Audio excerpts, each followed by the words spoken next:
There are two things you can do with a positive or negative. You can give it or you can take it.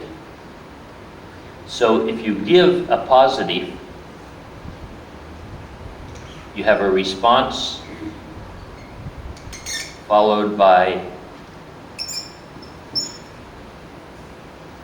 a positive stimulus. And this one is called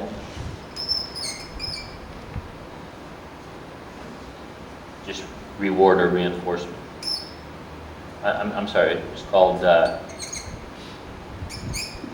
technically positive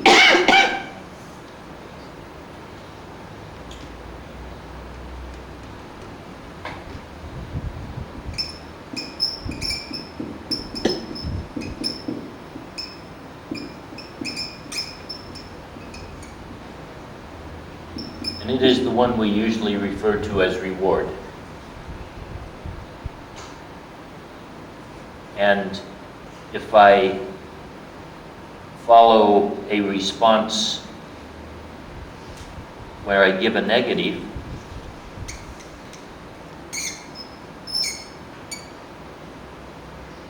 this is like the child does something and I give them a whack with a ruler, right?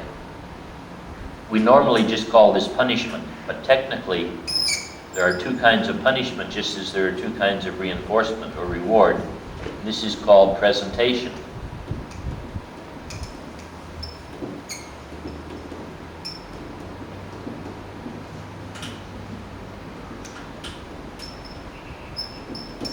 Because you present them with a negative stimulus. Now, you see there are two boxes not filled here. In this one, you have a response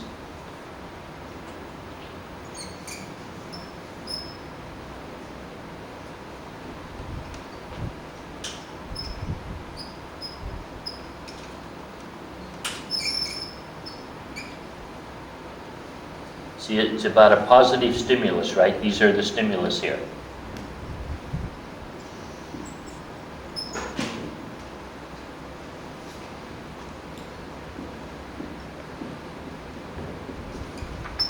So you can give something or you can take something as an application.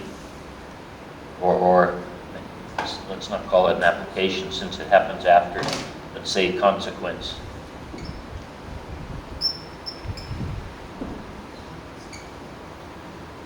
Consequence can be something can be given or taken. You can give or take a positive stimulus or a negative stimulus. So in the case here, where a response removes a positive stimulus, right?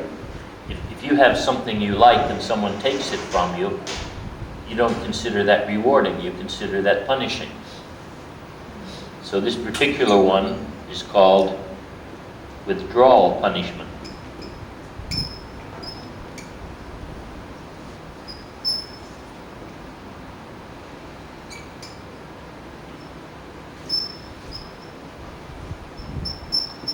And an example would be of that.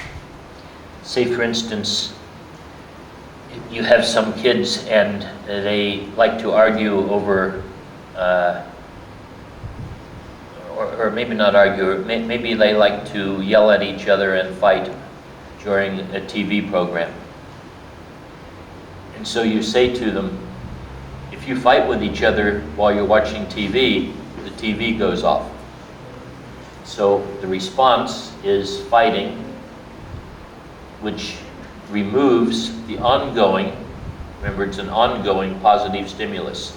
So the children already have something to them going on, which is a positive stimulus. They emit a response, or they do a response, and that response results in the consequence of taking away the positive thing that they had, which is withdrawal punishment. The one other possibility is response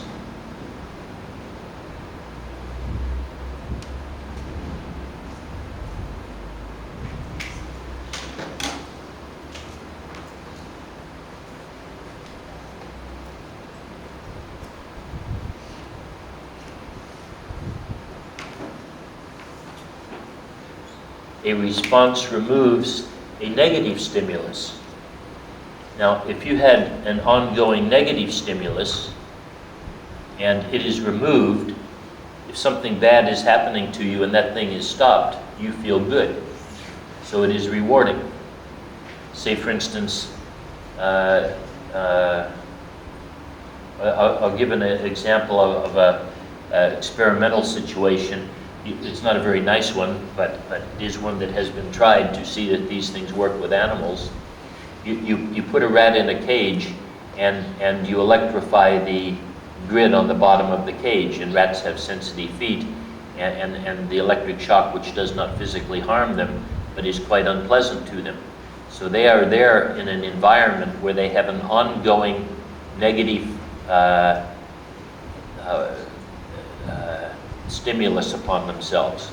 If they press a lever, the shock might stop for, say, 10 seconds. Then after 10 seconds, the shock starts again, and they'll press the lever again, and they learn very, very quickly to press that lever. Usually takes 2 or 3 trials. They learn to keep pressing that lever so that they don't get the shock. So that is called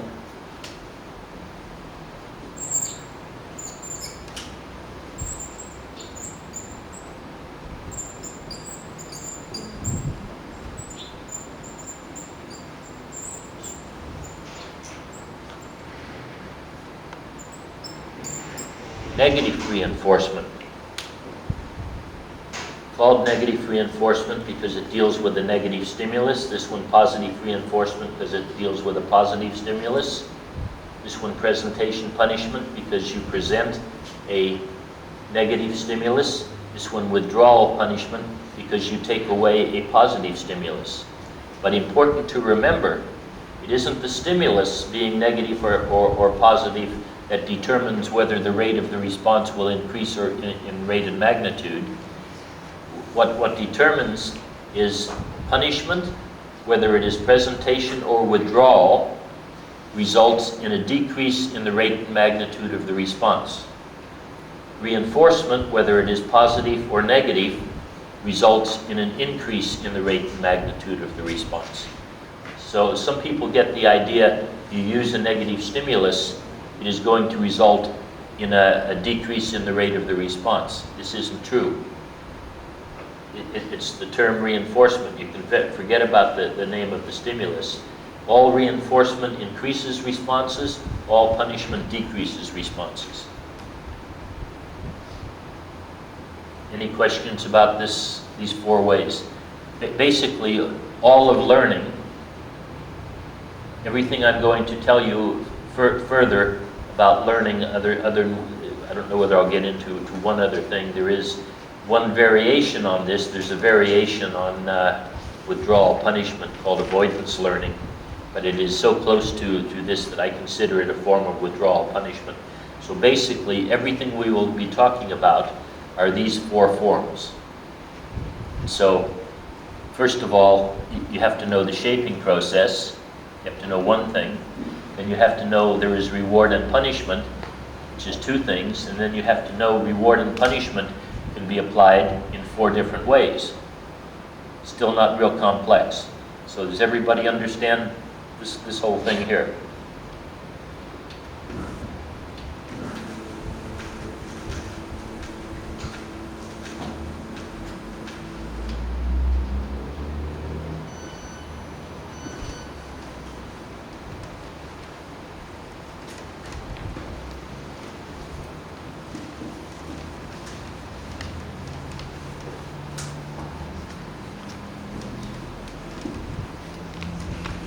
Now, you might well think that because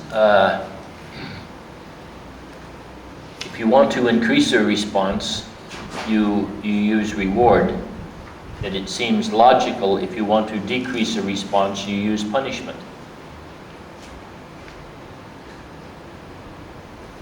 I mean, that does sound reasonable, right?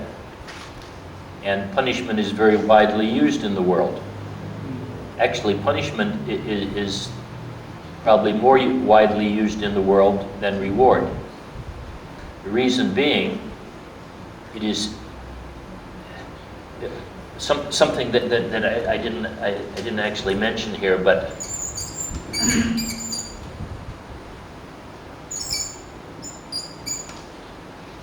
there is an ideal time between the response and the stimulus for a human being.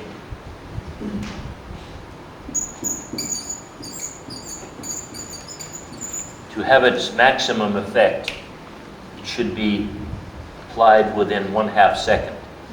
To have maximum effect. That doesn't mean if it's a few seconds, it's not going to have an effect. But the ideal is 1/2 second.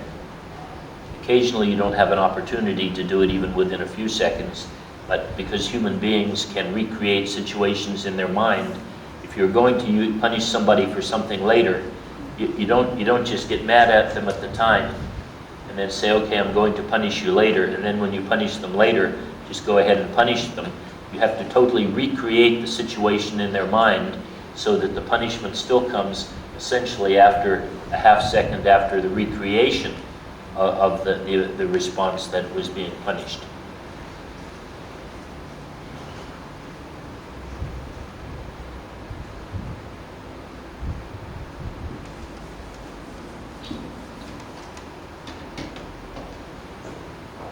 But so I shouldn't have erased that, but you can remember it was simple enough.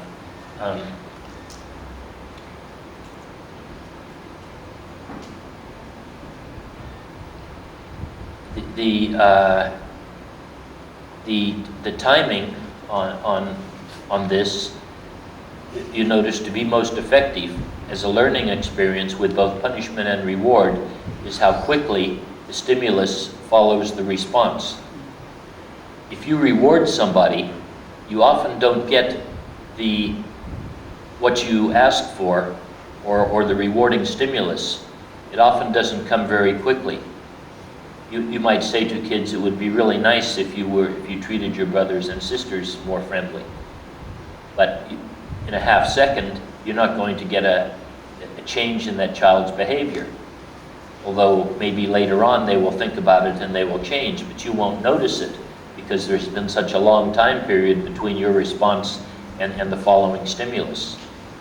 But if your child is doing something you don't like and you give them a whack with a wooden spoon, they stop right away. So you get immediate reinforcement. So this is why punishment is so widely used and reward is not so widely used. Punishment seems to work very, very effectively. And I admit it does. You can stop many negative behaviors through punishment. But there are a number of flaws with punishment that are not problems with reward.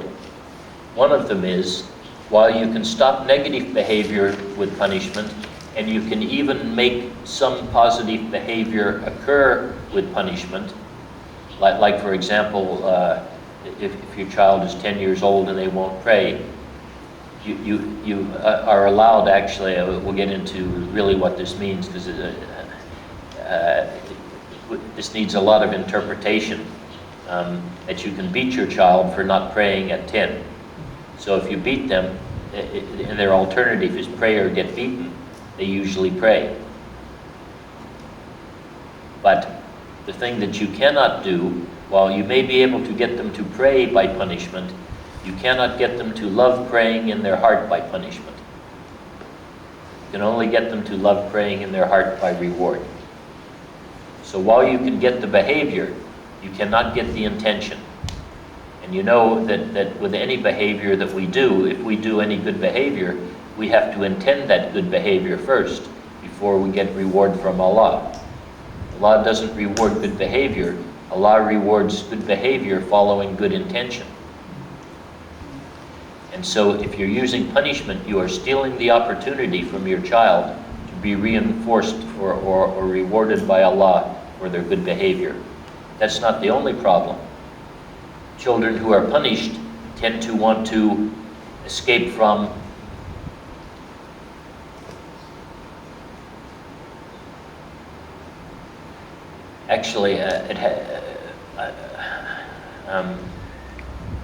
how much time is left on this? 5 minutes. Okay, I was over time. I forgot when we started.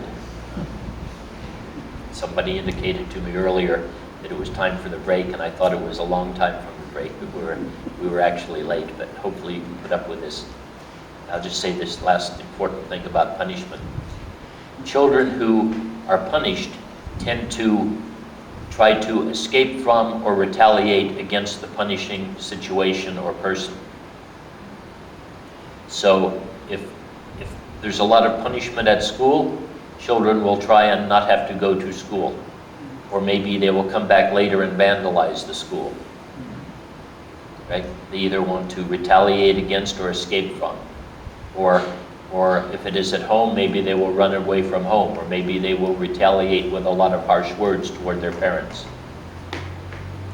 Also, we generally have bad feelings towards the situation or the person who punishes us. And of course, in Islam, we are supposed to have very good feelings toward our parents. And when you are punished, it is very hard to keep good feelings towards those who punish you, particularly if they punish you severely.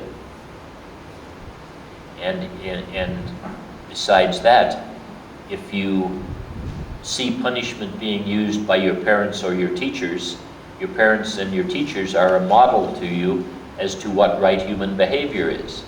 So if you see people who are bigger and stronger than you, and they don't like what you are doing, and they want to make you do what they want to do, and they yell at you and hit you to get you to do it, you grow up thinking yelling and hitting people who are weaker than you to get them to do what you want is an appropriate human behavior, which it is not.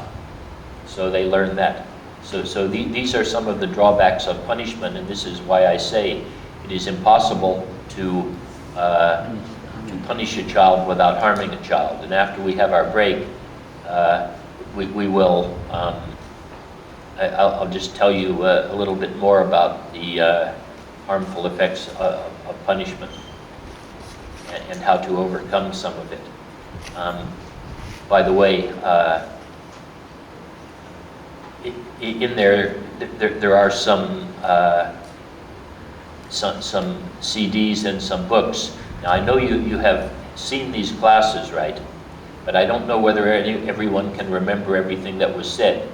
Also, you might have friends or relatives who might like to see these. So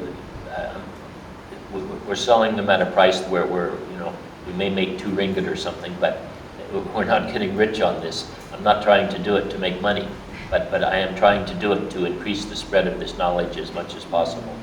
So for anyone who is interested, you might take a look at those. And every week, like next week, we will have these 2 lectures, and the week after we'll have the previous 2 available. So anyway, now we have, what, 15-minute break, right? So if you'll come back maybe about, on my atomic corrected watch, approximately 5, 10, 15, 20 minutes after 11. Okay, we will go ahead and proceed now. It doesn't matter that everyone isn't exactly back. They can hear wherever they are, I'm sure.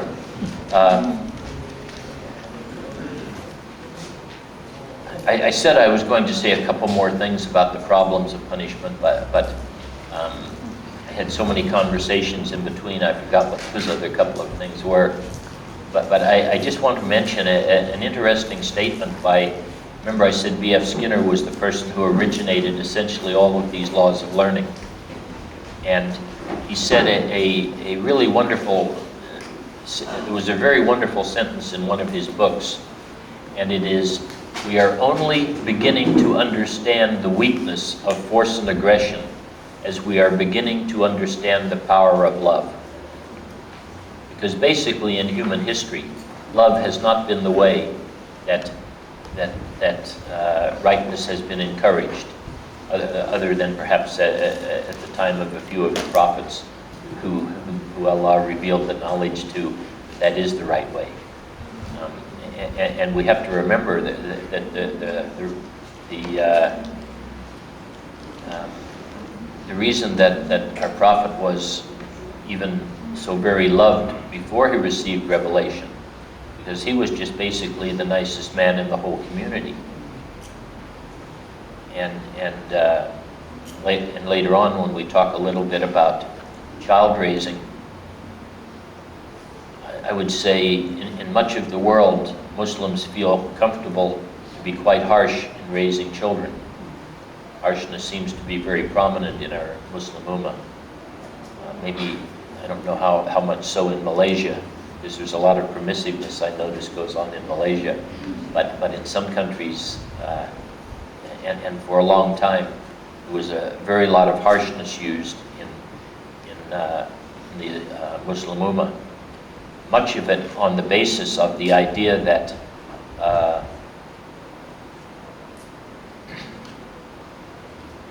the Prophet Muhammad, peace be upon him, had said to us that if your child reaches 10 years old and doesn't pray, you can beat them. So they generalized from this to a whole lot of other things. But we have to consider what the scholarly interpretation is on this statement, right? Because this is a really dangerous thing, to just take the words of a hadith of our Prophet and say, this is what it means. Bukhari himself, he used to often be asked, what does this mean? And he would say, I am not a scholar of interpretation of hadith. I am a scholar of the transmission of hadith. I don't answer those questions. They must be asked by scholars who are involved in interpretation. Because sometimes the words themselves, just picked out of one hadith, can be way out of context. So, yes, it is true that our beloved Prophet, peace be upon him, said that if your child does not pray by the time they reach 10 years old, you can beat them. You don't have to beat them, but you can beat them. Islam is a religion of necessity. If I had a choice between beating my child and getting them to pray, and then hopefully, remember though, that the prayer that the child does for fear of beating does not get reward from Allah. So it is not moving them toward paradise. But if it was a way, remember I said in the shaping process, you have to get the behavior going to get it rewarded. So if the behavior was not happening, and it took some punishment to get it happening, and then I could shift the punishment into reward, and then the child loved to pray later on in their life, and they achieve paradise rather than hellfire, I would certainly be willing to use them, some beating in the beginning. But assumed in this statement that when your child reaches 10 years old and doesn't pray, that you can beat them, there are some things that are assumed have already happened. They have assumed that since birth, that you have given them a right Islamic family environment and religious environment, so that these children from birth have seen you praying and enjoying your prayer. And then from the time they were, and if they wanted to join in before they were 7, they were made very welcome and rewarded highly for it. And then by the time they are 7 years old, you are specifically supposed to be encouraging them to pray. And encouraging them probably means being rewarding to them about prayer. So we from 7 till 10, that's 3 years, which is roughly, just say it's only 1,000 days, and we pray 5 times a day, so this is 5,000 opportunities to have rewarded your child in that 3 years between 7 and 10 for prayer. And if you're rewarded for something 5,000 times in 3 years, it is very likely to be a behavior that has increased in rate and magnitude by that time. So if you just wait and do none of those things for your child, and wait until your child is 10 years old, and you haven't prayed in front of them, and you haven't showed them the joy of prayer, and you haven't rewarded them for the 3 years between 7 and 10 for their prayer, you have not earned the right to punish them. You see, this is assuming that you have done all the right things and the child is still so recalcitrant, or meaning will not go along with what is right. Then you could beat them. Not that you can just do nothing at all for them to get them to pray and wait till they're 10 years old and say either pray or get beaten. So this is what the interpretation is. And we need to understand this, that Allah has expected us to give right Islamic family, to give a right Islamic family life to our children. As a matter of fact, if you want to raise good Islamic children, there's only two things you have to give them. A good Islamic home to grow up in. Even that's not so easy. Number two, though, much more difficult, a good Islamic society to go out into.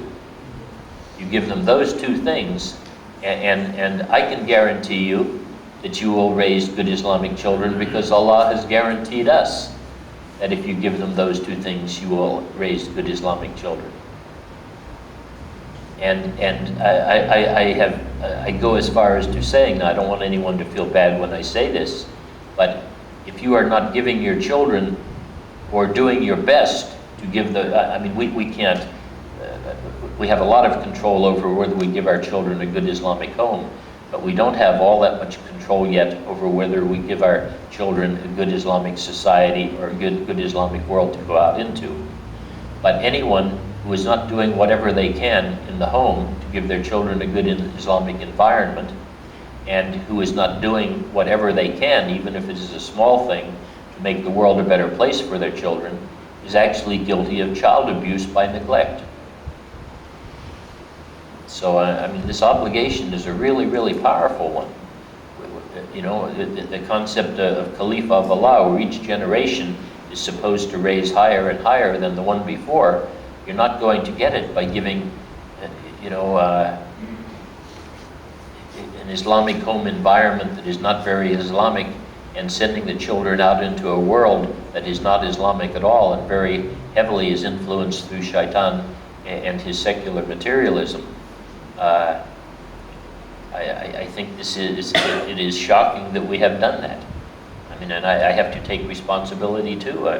I was at one point a very effective speaker for much of the wrong ways of life, and particularly tried to influence people toward those. Just to give an example, we know a whole lot about, this is still about reward and punishment, because I want to convince you that reward really is the way to go and punishment is not the way to go. And we look at the sunnah of our Prophet, and we know a whole lot about his life. I know intimate things about the life of beloved Prophet Muhammad, peace be upon him, that I would never know about my best friend. Some of it I feel almost shy to know that they are such intimate things. But we know virtually everything he ever did, and many of the actual words that he has said. And we do not have one instance where he ever physically harmed a child or even said a harsh word to a child. Not one instance. Now believe me, if he had had one instance of either one of those, we would have heard about it. And our Prophet also used to do some things that he would not do himself, but he wanted to do just one time to let people know that they were okay. So he didn't even do them one time to say that they were okay. So, we have an ummah that virtually every person in the ummah will, when they put their shoes on, they'll put their right shoe on first. And we'll feel, like this is really important. I really follow the sunnah. But when it comes to how we treat our children, do we treat them the way that our Prophet, according to the sunnah of our Prophet? Not very many do. You see, so I can't make a judgment for sure. Only Allah knows for sure. But my hypothesis of probability would be that it means a lot more to the betterment of the ummah for children to be treated in a kind manner without harshness or physical blows than it does which shoe you put on first. Then we have the example of how Allah treats us.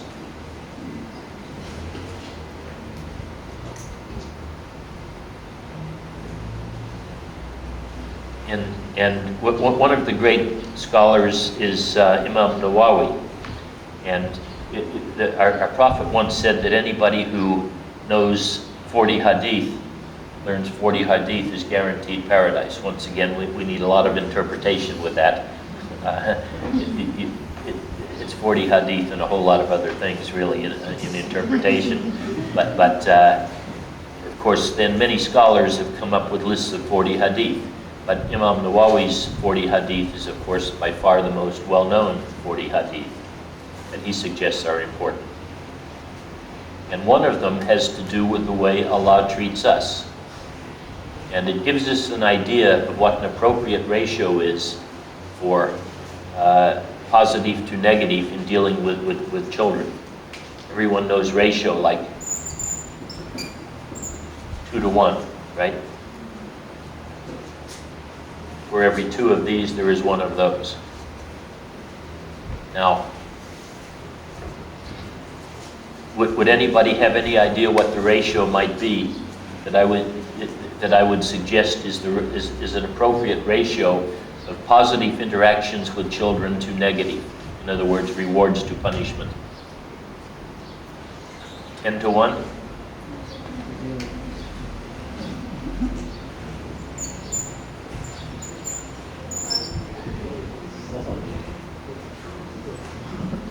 $350 to 1.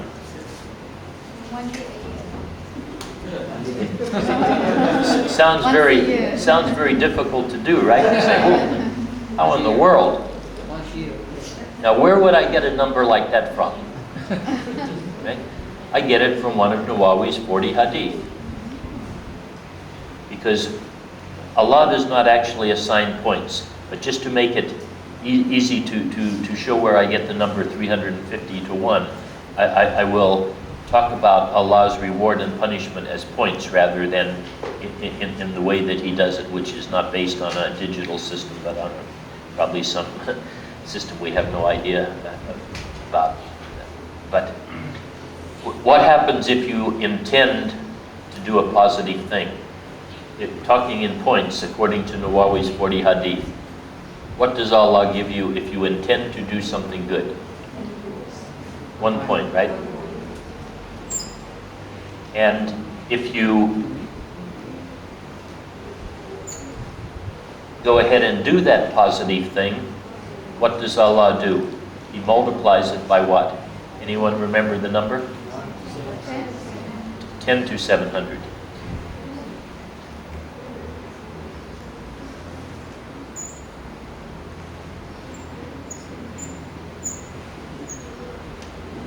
Now,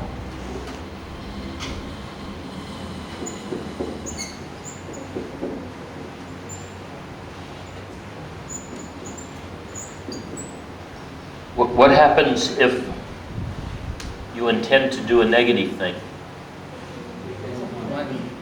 No. No, you don't get it. Zero. Zero. If you do it.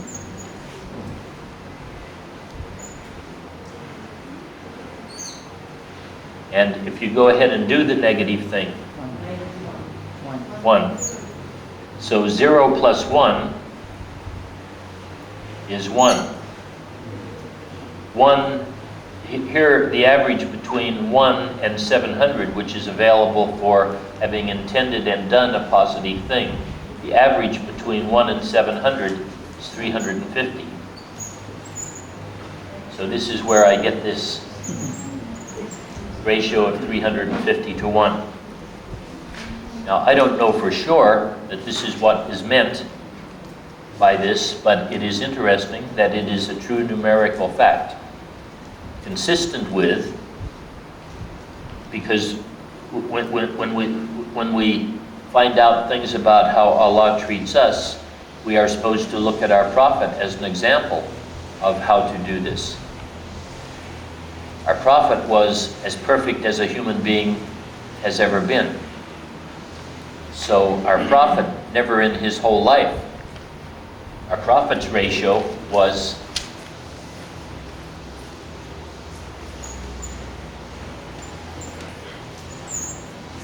infinity to 0. Whatever number of interactions he had, which would have been many, many, many thousands in his life with children, to zero. Because he was an example of the perfect expression of how Allah would like this done. But Allah is practical with us and does not ask us to do more than is possible. So it appears He asks us to try and meet a ratio of only 350 to 1, instead of being perfect like our Prophet and being only positive to none in a whole lifetime. Wouldn't it be nice if we could all be like Prophet Muhammad? And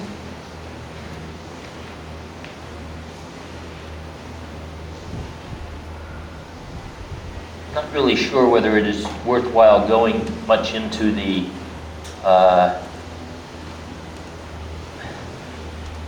I'll just tell you very, very briefly about schedules of reinforcement right now.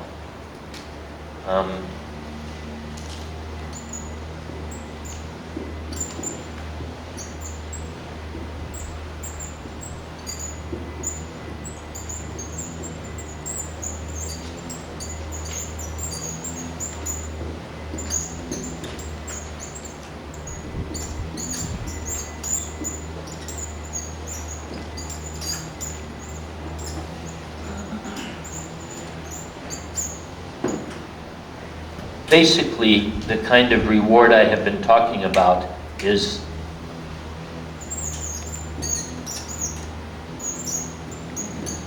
or the type of, let's actually just forget the negative, because I don't want to, they work the same, but I don't want us to think that I'm saying that we should use much negative. Basically, the only time in Islam we should use punishment is if we have no viable or workable positive alternative, and the behavior we have to get is a really necessary one. For example, if I had a 2-year-old child and I live near a busy street, and I say to my child, and these cars are whizzing by fast, right? And I say to my 2-year-old child, please don't go out in the street because the cars are coming fast and they could hit you, and you need to be really careful, so never go out in the street, and you could get hurt and I'll feel really sad, and you won't get to live a long and happy life, and so it is really a dumb thing to do. And I say that reasonably to them, and I find they still want to run out in the street. So I grab them by the arm when I catch them doing that, and I give them 3 medium hard slaps on the bottom. Now they are scared to go out into the street. I suffer the effects, the negative effects, that the child might be a bit angry at me and might want to escape and retaliate from the situation. All of these things are true, right? I have actually harmed the child, but the greater good of saving my child's life for this little bit of negativeness or harm that is done to them through the use of punishment, and if I have already tried a positive way and it didn't work, I would say go ahead and use it. But I don't know for sure everyone knows that in Islam there is a specific process for punishment before you use punishment, and then when you use punishment. The first thing you do is you try and reason with a child and get them not to do it just by tell them in a nice way why it is wrong and why they shouldn't do it, and suggest they don't do it again. The second stage isn't even to beat them, it's to withdraw your positive attention to them and say to them, because you are doing this wrong thing, of course I love you, but I'm not going to give you any affection or attention while you are doing these wrong things, because it will teach you these wrong things are right. Then you get to the third stage, which you are allowed to punish, physically punish. But there are rules on physical punishment. You don't hit the child in the face or the stomach, because the face and the stomach are places where being hit can cause easy permanent damage. The rest of the body being hit would very rarely cause permanent physical damage. You are only allowed to hit maximum of 3 times. And you are not allowed to hit hard enough to break the skin or leave a bruise. So it is a really merciful form of punishment. Additionally, and many people forget this, you are not allowed to punish your child while you are angry. Because if you are punishing your child while you are angry, you are much more likely to do it to be satisfying your needs than to be teaching your child some positive thing. And of course, Allah is not going to be giving you much reward for hitting your child because you are angry. I think you are probably to get the opposite. So anyway, when I suggested, like on a shaping process, you start out, you give lots of reward.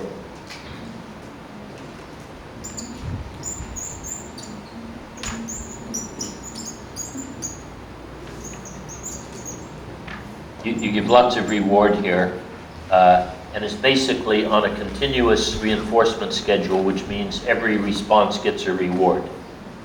One response, one reward. One response, one reward. Works really well to get a behavior going, right? Several problems with it is, my chicken in the cage is hungry when it starts. But if it is in there too long, it's going to eat enough food, it's not going to be hungry anymore. And if it's on a continuous reinforcement schedule, that means it gets one piece of food for every response. So maybe you will get what's called satiation or fullness, and the thing no longer becomes rewarding. Additionally when you are learning something, the acquisition curve looks somewhat like this. Starts out slow and builds up fast.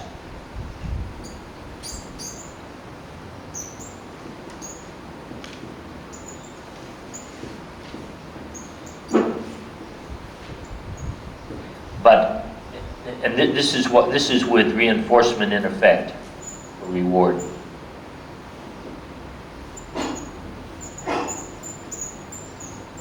So you get a curve that looks like this. But say, for instance, you get up here and you cut off reward.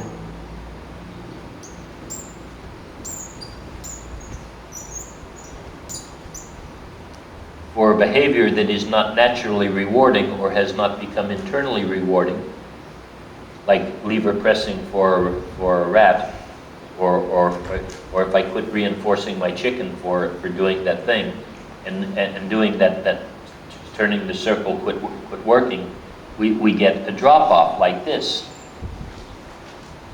This is called extinction.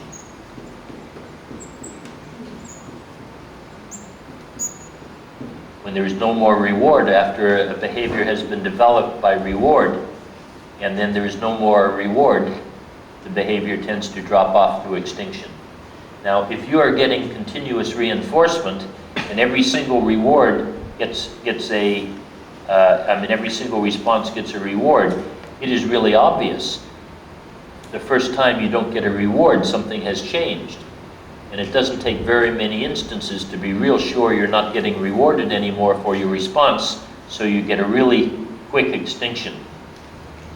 So because of that, there are other ways to apply other than continuous reinforcement. There are, for example, what are called ratio schedules.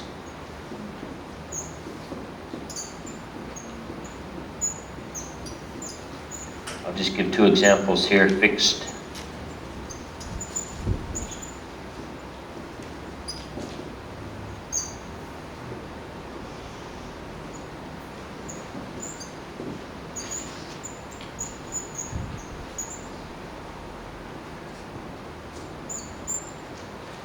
ratio 5 and variable ratio 5. I think the term itself may give you some idea what it means. Fixed ratio 5 means instead of continuous reinforcement, where every response gets a reward, in fixed ratio 5, only every fifth response gets a reward. In variable ratio 5, on the average, every fifth response gets a reward.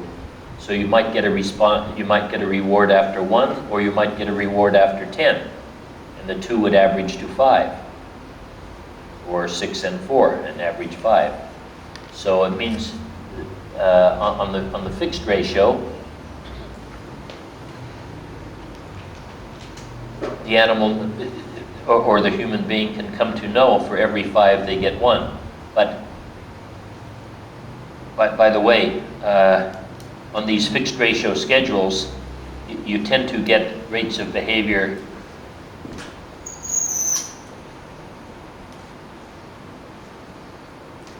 they're almost the same. I'll forget a little technical difference in the two. But you get very high rates of response. The reason you get very high rates of response, of course, is the more you do, the more you get. Right? The more responses, whether it's continuous reinforcement or fixed ratio 5, the more times you respond, the more rewards you get. To give an idea how powerful this fixed ratio or these ratio schedules are, they have with a rat in a cage who gets 1 little food pellet for each lever press. They have gone from teaching it to press the lever on a continuous reinforcement schedule up until the ratio was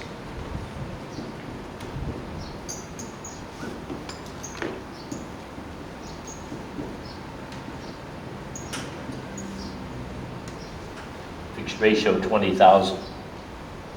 The rat had to press the lever 20,000 times for one food pellet. By the way, you don't jump from 5 to 20,000 successfully, right?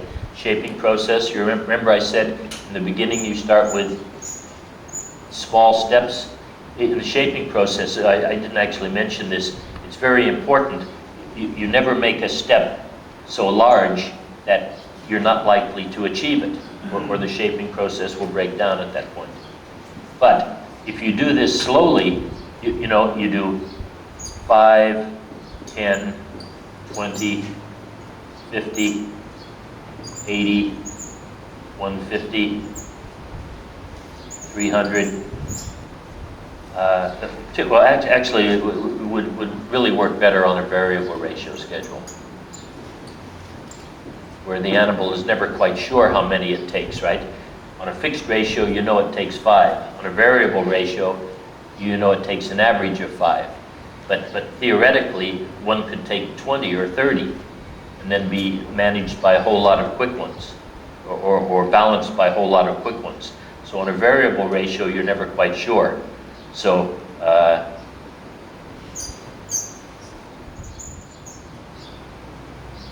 and then all of a sudden, not all of a sudden, but after a very long period of time, you end up with a rat that is pressing the lever 20,000 times for 1 pellet.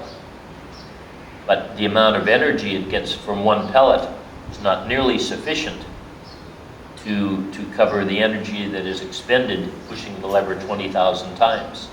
So these schedules of reinforcement are so powerful, you can get enough work out of somebody, or an animal, or even a person. If you put them on the right schedule and had no morality, you can get them to work themselves to death, which of course has happened in the world with people at times before. But this is just showing how powerful these schedules are.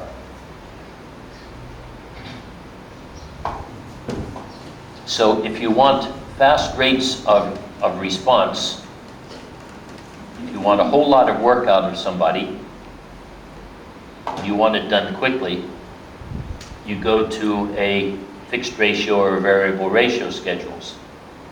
The other kind of schedules are called interval schedules, which always seem to be harder for people to understand.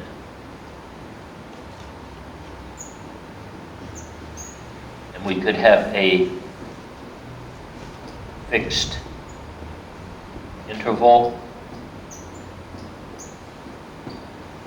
5-minute, or a variable. I mean, it can be anything. I'm just picking 5-minute.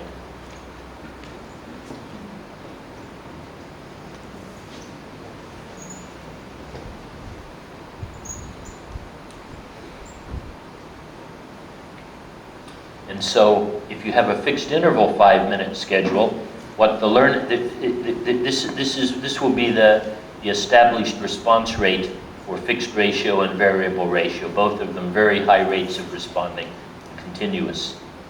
Fixed interval schedules tend to look like this.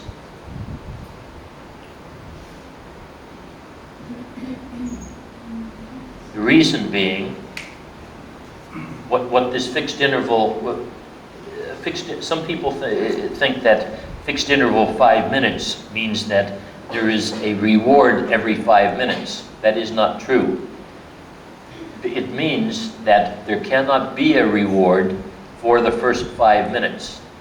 As soon as 5 minutes has passed, the first time a response occurs, it can be rewarded. A response that occurs before the 5-minute period cannot be rewarded. You understand that what that interval means? For the first 5 minutes, you can respond, but you don't get reward. You only get reward for the first response after 5 minutes has passed. So that's why you get response like this, because after the animal or the person learns the schedule, that they see, well, in the beginning, here, there's no chance at all of reward. But I don't want to miss it, so when I think the period is getting close to the end, I start upping my rate of the response because I want to get it as quickly as possible. You know, if it's a fixed interval 5 minute, I don't want to wait a half hour because I could have got 6 rewards in that half hour if I had been responding at the end of each 5 minutes. So on a fixed interval schedule, you start out really slow in whatever the interval is, and toward the end of the interval, you speed up. And you might notice this is very similar to exam behavior, where when you go to school, right, you get exams at certain periods of time. And many people, they know that the opportunity to be rewarded is here and here, but in this period here there is no opportunity for reward.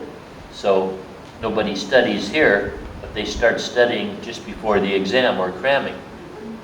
And so setting up exams on a fixed interval schedule, as we do, is probably not a very efficient way to set up the learning situation, because we set it up so we'll have long periods of time with no responding, and then a lot of responding at the last minute.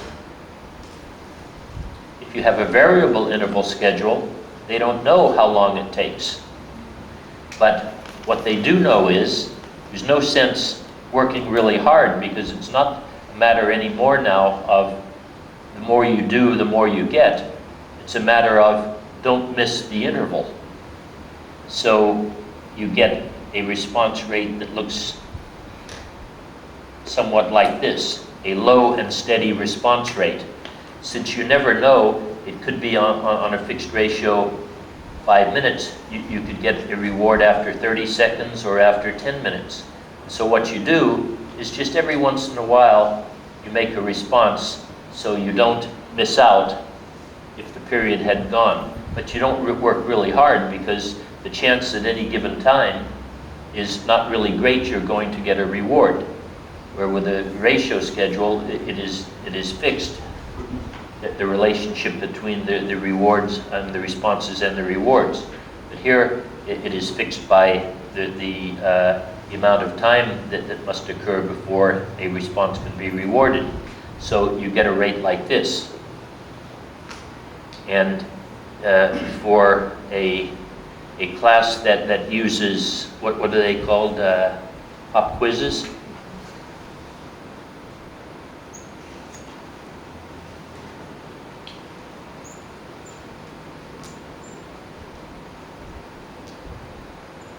So, you know, if you have two midterms and a final, they are like fixed intervals because the people know exactly when they will be.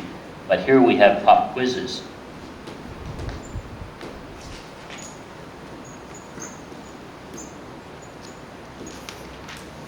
So has anyone ever taken a class where when you go into class, the professor says, well, come to class every day prepared because I give pop quizzes?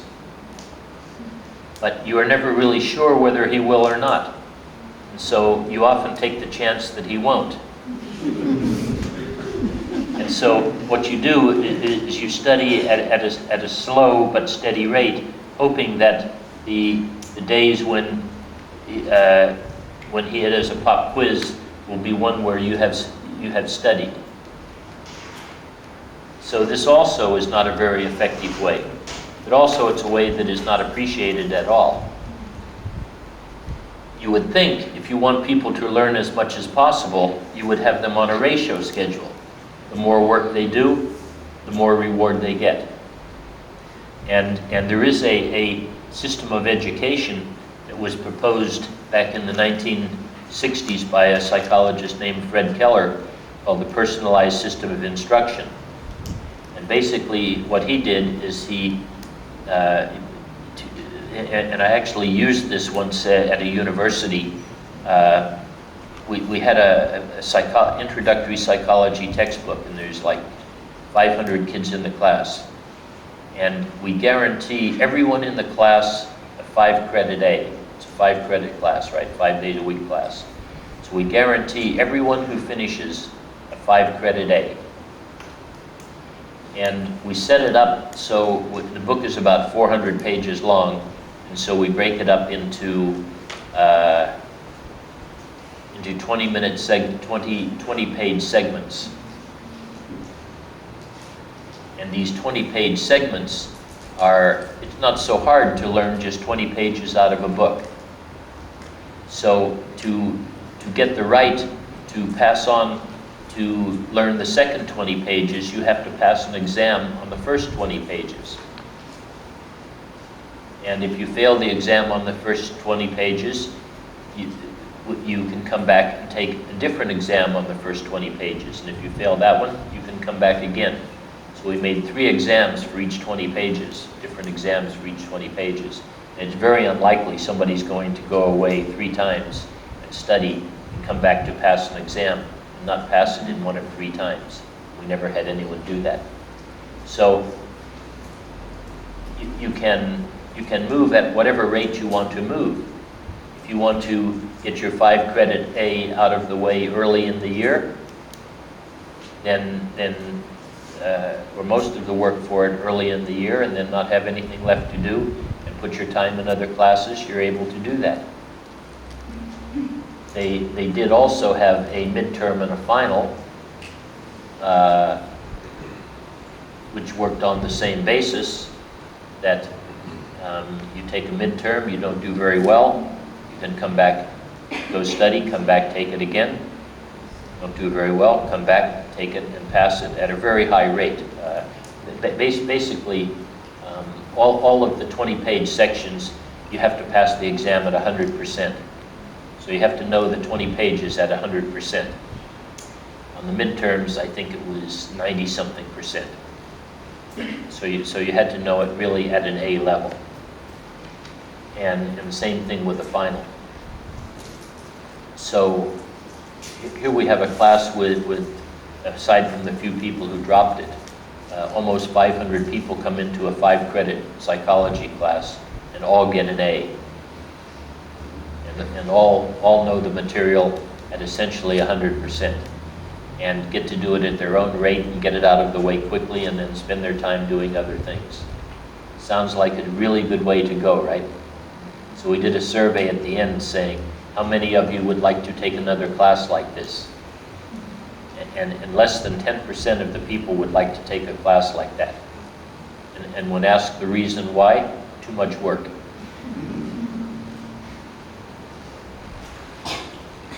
Because the alternative, you see, is to get your grades for very little work. You're probably not going to learn it, at least not as many people are going to learn it as well, but everybody gets to do a small amount of work, rather than everybody do a whole lot of work and get an A. Everybody can do a small amount of work, and some people fail and some people get an A, which seems like quite an inefficient way to set up an education system. So by knowing this, you then also know how to regulate how behavior will occur. Okay, that's just a very brief thing on schedules of reinforcement.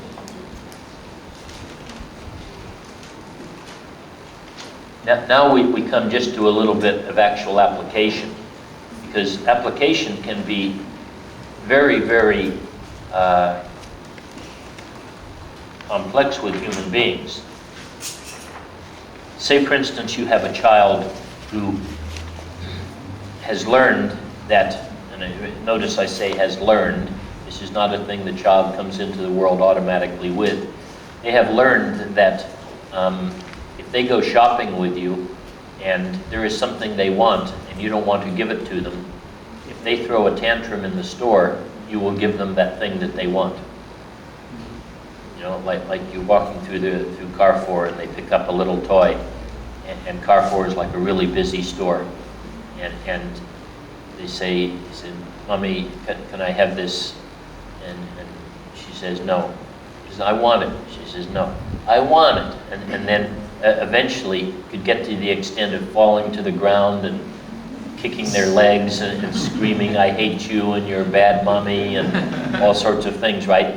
You have like 200 people gather around to watch. Now, I would say this is an ongoing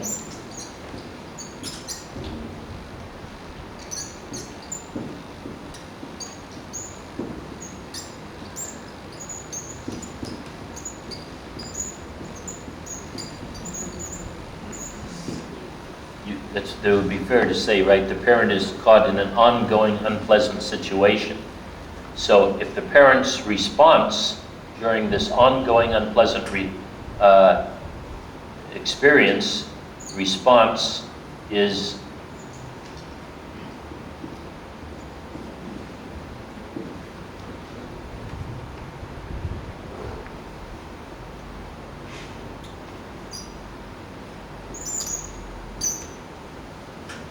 what kind of reinforcement is this?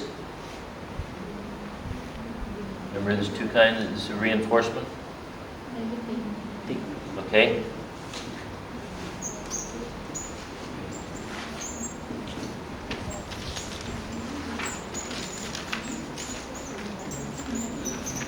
Remember what negative reinforcement was? A response that removes an ongoing aversive or negative stimulus. So here, the ongoing negative stimulus is the child having the tantrum and hundreds of people watching you deal unsuccessfully with it. Your response is you give in. It stops the response. It stops the ongoing tantrum. And everything is fine, right? But from the child's point of view, their response is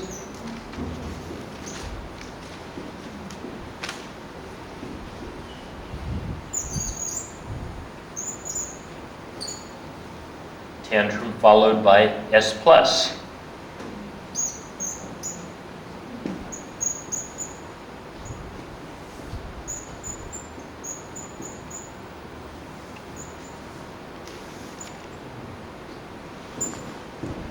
So what happens with reinforcement? What is the result of reinforcement? Whether it is positive or negative? Increase in rate and magnitude in the future. So here we have a situation where this goes on with a parent, and it's a situation of negative reinforcement, and it will result in an increase in rate and magnitude in the future of giving in to tantrums. The child is in a situation where their response of having a tantrum is followed by a positive stimulus, so they are positively rewarded for their response, which we will tend to have increase in rate and magnitude in the future. So we have the parent and the children magnifying or amplifying the wrong behaviors of each other. And such patterns do occur. Would you like to know what I would do in a situation like this? Well, in the first place, I would never get in a situation like this. Because I would have raised my children in the beginning, because everything is a shaping process, and this tantruming in the store was not a natural thing that they were born with, and if it was never written on their consciousness, the various steps in the shaping process to get there, they wouldn't do it. Say, for instance, I was in a situation, and it did happen,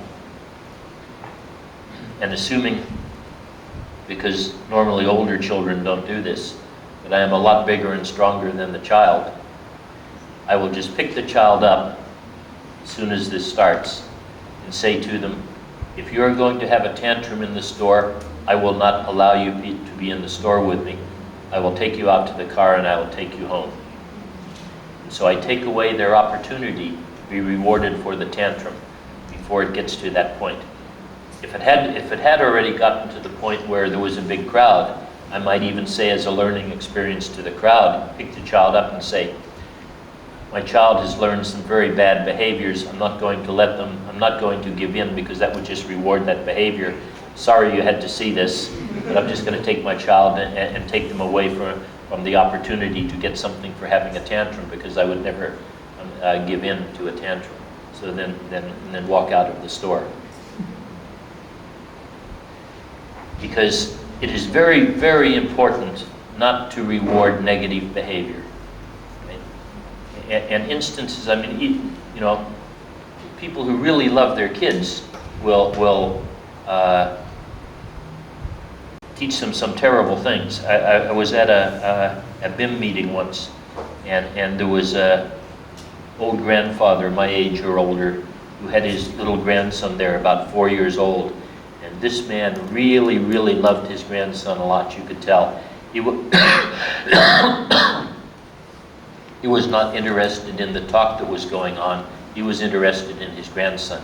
So as his grandson is walking around, this man is just sitting there and he's going. You know, he is just beaming. He just thinks his little grandson is so wonderful. And then a half-grown cat walks by, and his grandson just, with his foot, just gives it a little nudge with a foot. Just enough to kind of push its side in a little bit, not even to knock it over anything. But children like to get feedback as to what those who care about them think about their behavior. So the little boy does this, looks over at his grandfather, and his grandfather goes, oh no. Because reward is not only words, right? Somebody nodding and smiling who likes you a lot is very rewarding. So a few minutes later, the cat walks by again, and the little boy gives the cat a kick. Not quite hard enough to knock it all the way over, but not much hard enough to make it move sideways. Looks at his grandfather goes. And I think, oh, wow, this is really terrible. Now cats, being apparently only slightly smarter than chickens, walks by the third time, which I thought was a very bad idea. And this time the boy draws his foot back and he's going to kick the cat as hard as he can, you see, because he's being rewarded. His response rate is going to be increasing in rate and magnitude. So he tries to give the cat a really hard kick. But because 4-year-old boys are actually often not very coordinated, he misses the cat and falls over. And his grandfather jumps up and runs over and, oh, you okay? And he, you know, pays all this kind of attention to him. So his grandfather, who really loves this boy, right, probably would be willing to die rather than let the boy be hurt, is actually teaching him a really terrible behavior, that it is okay to mistreat animals, which is something that's totally opposed to Islam. But he doesn't know it because he doesn't know about the laws of learning.